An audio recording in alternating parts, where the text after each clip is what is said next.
Bonjour à tous, nous nous retrouvons aujourd'hui autour d'une question de Gabriel qui demande « Que signifie la transfiguration de Jésus ?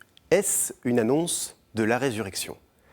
Bonne question, c'est vrai que ce mystère de la transfiguration, on le retrouve par exemple dans les mystères du rosaire et on le célèbre une fois par an, le 6 août, au moment de la fête de la transfiguration. Il peut arriver aussi que pendant le temps du carême, on lise cet évangile de la transfiguration. Qu'est-ce que cela peut bien signifier ? Pour vous donner un petit peu des éléments de contexte, rappelez-vous, la transfiguration, c'est ce moment où Jésus prend avec lui Pierre, Jacques et Jean, trois de ses disciples. Il les emmène sur une montagne et là, il est transfiguré, dit-on, devant eux, c'est-à-dire que ses vêtements deviennent d'une blancheur éclatante et que son visage resplendit comme le soleil. Ça dure un tout petit instant, ça suffit pour marquer le cœur des apôtres et ils découvrent quelque chose. Ils découvrent quelque chose parce qu'à ce moment-là, il y a une voix qui leur dit « Celui-ci est mon Fils bien-aimé, écoutez-le ». Le Christ a pris pleinement notre humanité.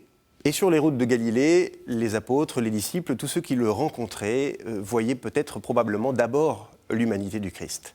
À ce moment de la transfiguration, ils découvrent que le Christ est aussi resplendissant de la gloire de Dieu. On a, comme on pourrait dire, une préfiguration de ce qui va arriver ensuite. Et vous avez raison, Gabriel, de demander si c'est une annonce de la résurrection.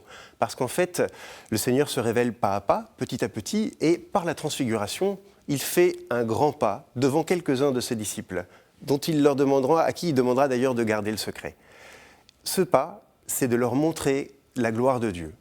Et il leur présente ça probablement parce qu'ils vont devoir ensuite passer par la mort du Christ. Ils vont voir le Christ en croix et ils vont être perdus, ils ne vont pas comprendre. Et donc cette expérience de la transfiguration, elle est là probablement pour leur serrer un peu la main dans la difficulté. Elle leur rappellera ce qu'ils ont vu et leur permettra d'aller plus en avant et de ne pas se désespérer lorsqu'ils auront l'impression que tout est perdu, quand ils verront le Christ en croix et qu'ils pourront se dire « mais en fait, nous nous sommes trompés ». Ils sauront que le Christ, par sa transfiguration, a déjà annoncé sa résurrection, la gloire à laquelle il est appelé. Et ce que ça nous dit pour nous, eh bien, c'est que cette gloire à laquelle le Christ est appelé dans son corps, et nous sommes appelés nous aussi à la recevoir. L'esprit qui a transfiguré Jésus, eh bien, c'est cet esprit-là que nous sommes invités à recevoir dans notre vie. Et puis il y a peut-être aussi un autre élément que cette transfiguration nous apporte, c'est que la contemplation un peu rapide d'un grand mystère de Dieu qui peut nous arriver dans notre vie. Il y en a beaucoup à qui ont découvert quelque chose de fort dans leur vie de foi en quelques instants, quelques secondes. Eh bien, ça nous permet de poursuivre à des moments où la vie paraît plus monotone, plus quotidienne, où le Seigneur semble moins présent à nos côtés. On peut se souvenir de ces grands moments que nous avons vécus et, comme les apôtres, descendre de la montagne avec l'espérance. Merci Gabriel pour cette question. Si vous avez vous aussi des questions, vous pouvez les poser par mail à l'adresse pourquoipadré@ktotv.com, aussi sur les réseaux sociaux avec le hashtag pourquoipadré.